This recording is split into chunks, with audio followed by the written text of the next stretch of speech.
Good morning everyone, welcome to channel e Pathshala. जैसा कि आप लोगों ने थंबनेल में देखा है, आज की कक्षा में हम लोग पढ़ने वाले हैं हिस्ट्री पेडागॉजी का 4th यूनिट का। आप लोगों ने देखा होगा 4th यूनिट में है इतिहास कक्ष का परिभाषा, महत्व, योजना और सुसज्जीकरण। ठीक है, कि आपको कैसे आप इतिहास कक्ष कैसे उसको बनाओगे, कि उसमें क्या क्या चीज़ें होना चाहिए। ठीक है, कि सुसज्जीकरण के अंतर्गत आ जाएगा। Okay, so without wasting time start करते हैं फटाफट। ठीक, अब इतिहास कक्ष पहले भैया होता क्या है।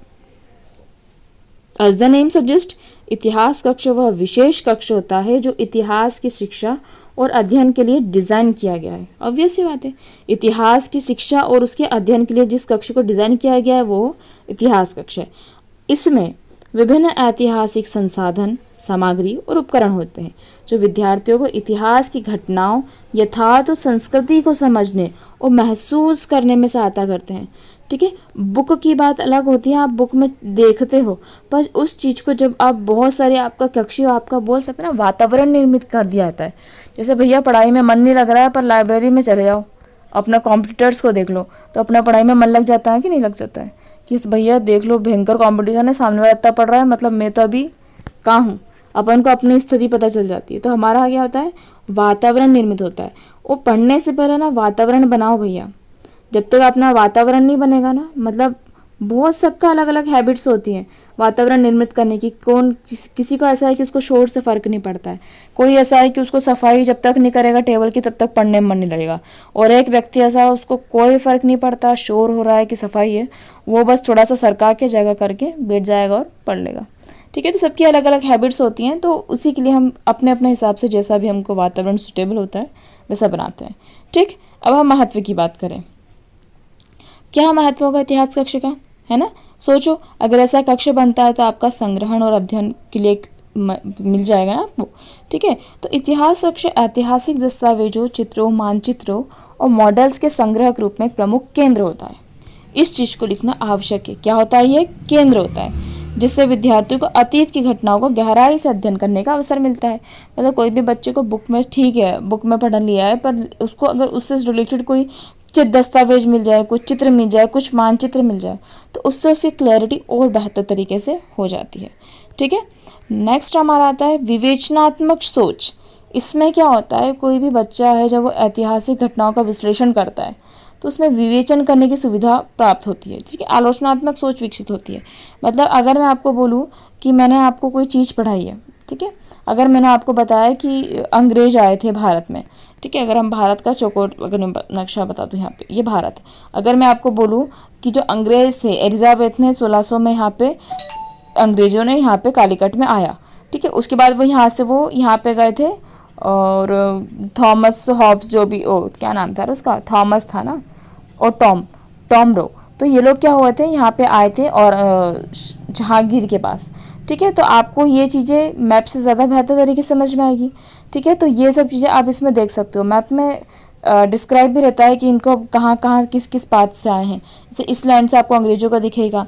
ठीक है, फ्रांसीसियों का देखे तो आपको यहाँ से दिखेगा कि वो कहाँ पे पुदुचेरी, गोवा वगैरह जहाँ पे भी आए हो।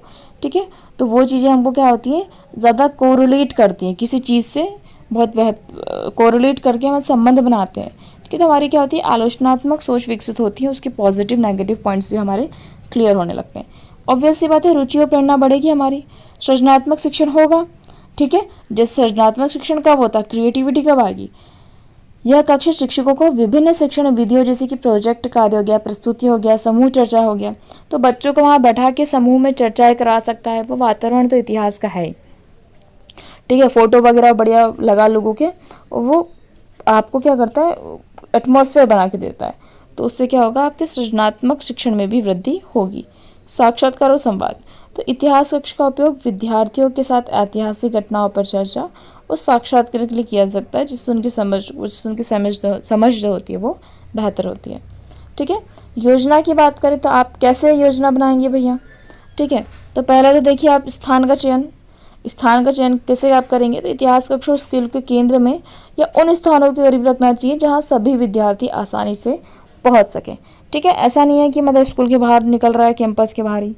ठीक है, संग्रहण की व्यवस्था होना चाहिए आपकी ठीक ठाक, आपका उचित रखरखाव होना चाहिए, आपके पास संचार उपकरण होना चाहिए, वहाँ पे कंप्यूटर होना चाहिए, कोई जानकारी आपको अपडेटेड देखना है या फिर कुछ किसी के बारे में सुनना है, करना है, जो भी है, आपके पास प्रोजेक्टर होना चाहिए क्योंकि अधिक संख्या में बच्चे आए तो प्रोजेक्टर के थ्रू उसको समझा सकें। ठीक है, आपके पास वाइट बोर्ड होना चाहिए, जो चीज़ें प्रोजेक्टर पर नहीं हो सकती उसको वाइट बोर्ड पर आप बता सकते हैं। ठीक है, तो इस प्रकार के जो संचार उपकरण है वो सब अपनी इतिहास कक्ष में होना चाहिए। ठीक है, नेक्स्ट की बात करें तो उपकरण और सामग्री, ये तो खैर वही बात हो गई है। ठीक है, उपकरण सामग्री में हमारे नॉर्मली उपकरण कौन कौन से, मॉडल हो गया, चार्ट हो गया, फिल्म स्ट्रिप्स हो गई, अन्य शैक्षिक सामग्री वगैरह जो है वो होना चाहिए। अंतःक्रियात्मक स्थान होना चाहिए।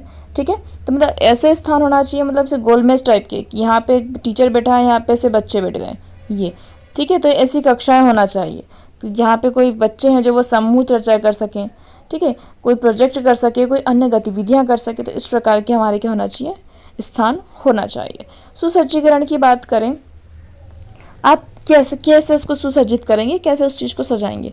अब सोच लो भैया अपना घर है, अपने घर को आपको इतिहास कक्ष बनाना है, तो आप कैसे वातावरण, कैसे उसको इतिहास कक्ष कोई देख के बोल दे कि ये इतिहास कक्ष है। सबसे पहले तो आप प्रस्तावना क्षेत्र बनाइए। ठीक है, मतलब है कि कक्षा की दीवारों पर ऐतिहासिक काल, महत्वपूर्ण घटनाएं, प्रमुख व्यक्तित्व के चित्र लगाओ कि भैया देखते से लगे कि भाई साहब आ गए पुराने ज़माने में। ठीक है, नेक्स्ट की बात करें शैक्षिक सामग्री, आपके वहाँ पे पुस्तकें होना चाहिए, बोलना चाहिए व्यवस्थित पुस्तकें होना चाहिए। पुस्तकें अलग जगह पे, जर्नल्स हो गए, मानचित्र हो गए, दस्तावेज हो गए।